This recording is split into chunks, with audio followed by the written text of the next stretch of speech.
Le Parti des peuples africains Côte d'Ivoire annonce une grande marche le 8 novembre prochain. Dans un communiqué publié aujourd'hui, la formation politique continue de contester le déroulement du processus. Un communiqué publié hier plutôt continue de contester le déroulement du processus du 25 octobre et invite ses militants et sympathisants à se mobiliser pour une manifestation pacifique. Un appel qui intervient dans un climat politique déjà tendu à quelques semaines des législatives.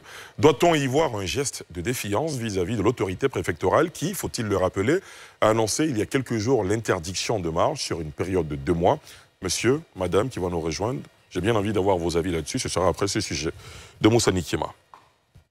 Réuni en session extraordinaire ce 28 octobre, le PPACI, Parti des peuples africains Côte d'Ivoire, s'est exprimé sur le déroulé du processus électoral du 25 octobre en Côte d'Ivoire.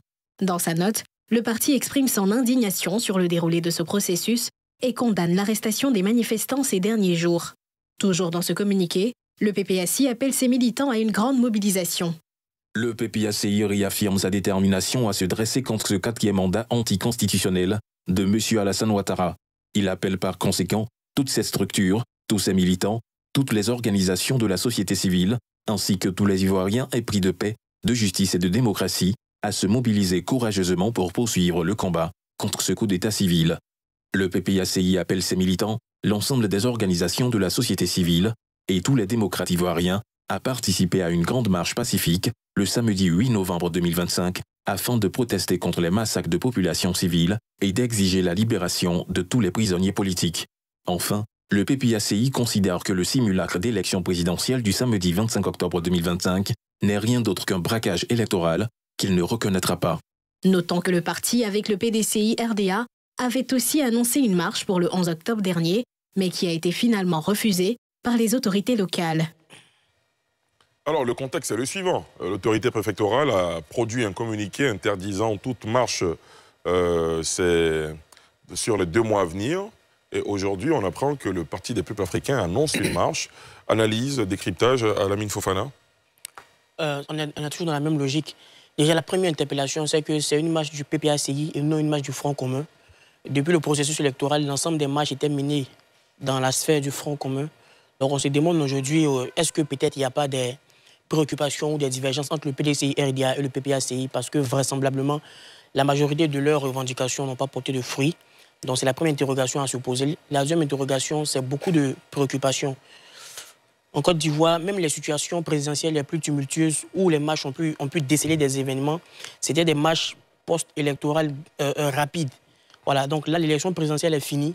Déjà, même le simple fait d'annoncer la marche au 8 novembre, ça donne en même temps la latitude aux autorités de pouvoir prendre toutes les dispositions pour contrer la marche. Le PPACI est toujours dans sa logique de défier les institutions de la République, car trouvant illégitime ce scrutin. C'est un peu la problématique qu'on abordait hier. On aura certainement les mêmes résultats. On n'aura pas une autre situation. On aura un parti politique qui va vouloir marcher. On aura les autorités qui vont vouloir empêcher la marche et ça va causer encore des tensions, voire des arrestations. On espère qu'il n'y aura pas de morts, mais l'une des grandes interpellations aussi, c'est que la marche du 11 octobre qui a été interdite, on n'a vu aucun cadre de l'opposition participer à cette marche. Contrairement à la marche du 9 juin qui a eu lieu à Yopougon. Donc on se demande, est-ce que cette marche du 8 novembre qui est annoncée là, les autorités du PPACI, les cadres du PPACI vont prendre les devants pour montrer l'exemple à cette jeunesse qu'ils veulent mobiliser dans les rues pour pouvoir exprimer leur mécontentement. Le temps nous le dira, mais comme je l'ai dit hier, c'est une stratégie qui ne va pas aboutir à un résultat significatif que de troubler la quiétude du peuple de Côte d'Ivoire. Docteur Adjelou. Merci, M. Djerasouba, pour l'invitation. Ce communiqué produit par la direction du PPACI, pour moi, est un torchon d'enfumage. Vous y allez fort, hein? Oui, c'est un torchon d'enfumage. Mais malheureusement, on ne peut plus nous enfumer dans ce pays. Parce que lorsque nous étions dans l'opposition, ils n'ont pas pu nous enfumer, ce n'est pas maintenant qu'ils le feront. En fait, ils savent que dans les semaines à venir, ils feront face à la justice pour répondre à l'appel, aux différents appels, à la sédition, au renversement des institutions de la République. On a vu les conséquences de ces différents appels. Des forces de défense et de sécurité pris à partie, attaquées, des morts, des biens publics incendiés. La Constitution ivoirienne, en son article 44, il est bel et bien stipulé que les biens publics sont inviolables. Toute personne est tenue de les respecter et de les protéger. Malheureusement, on a constaté des atrocités sur l'ensemble du territoire, des destructions des biens publics, etc., etc. Donc, pour la marche du 8, il n'y aura pas de marche le 8. Il n'y aura pas de marche le 8. Là où on les attend, c'est de faire face à la justice. Donc, il produit ce communiqué pour faire croire à l'opinion qu'ils contestent les résultats de l'élection présidentielle et que les autorités veulent les empêcher de pouvoir marcher. Le 8, il n'y aura pas de marche. Quelle autorité, quel pouvoir sérieux pourrait autoriser une marche d'une opposition antidémocratique? Aucune. Parce que la même Constitution qui autorise les marches, en son article 20, parle de marche pacifique. Parce qu'au titre de la Constitution, on a des droits. Donc, au titre des droits, l'article 20 de la Constitution parle de marche pacifique. Mais dans la même Constitution, on a également des devoirs. Et dans les devoirs, il est bel et bien inscrit à l'article 29 de notre Constitution que l'État garantit le droit d'opposition démocratique. L'État garantit le droit d'opposition démocratique. Ça veut dire que quand vous vous inscrivez dans la République, l'État garantit vos droits, il n'y a pas de problème. Mais si vous êtes antidémocratique, l'État ne peut pas garantir vos droits. Donc la marche du 8, elle n'aura pas lieu. Merci. Très bien. Sylvain Guédé-Debaï? Oui, bon, je pense que, comme l'a dit mon jeune frère Alamine, que c'est une logique. Voilà, c'est une logique. Le PPACI reste dans une logique. C'est-à-dire que, avant l'élection présidentielle, ce parti avait déjà fait connaître sa démarche, ainsi que son opposition à l'élection qui allait se dérouler le 25 octobre. Eh bien, ce parti reste donc dans sa même démarche, dans sa même logique de ne pas reconnaître les résultats issus de cette élection.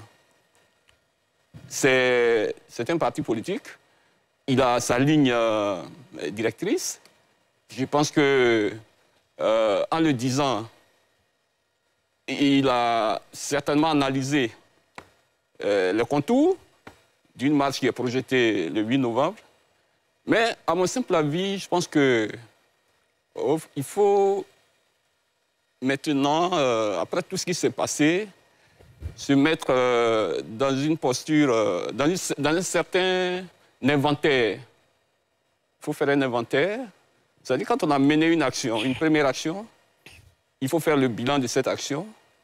Est-ce que les objectifs escomptés ont été atteints? Si les objectifs ne sont pas atteints, comment on fait pour rebondir? Ou comment on fait pour relancer la machine? Mais en même temps, quand on fait cette analyse, il faut s'interroger sur la projection qu'on fait, c'est-à-dire sur ce qu'on annonce et l'adhésion. Qu'est-ce que j'appelle l'adhésion? C'est-à-dire qu'on annonce une marche le 8 novembre. Est-ce que les militants vont suivre? Parce qu'il y a un passé récent qui a été très douloureux. Il y a aujourd'hui des centaines de militants et de sympathisants, et même des citoyens ordinaires, qui sont encore en prison. Ils sont en prison. On n'a même pas encore fini le procès. On n'a même pas encore fini de soigner les blessés. Et puis, il y a quand même les stigmates. Sinon, le bilan de cette marche du 11, qui était une marche interdite, je ne sais pas trop pourquoi, hein, parce que bon, cette marche, ça pouvait être autorisée, puis les choses n'auraient pas changé. Mais c'était quand même une marche interdite.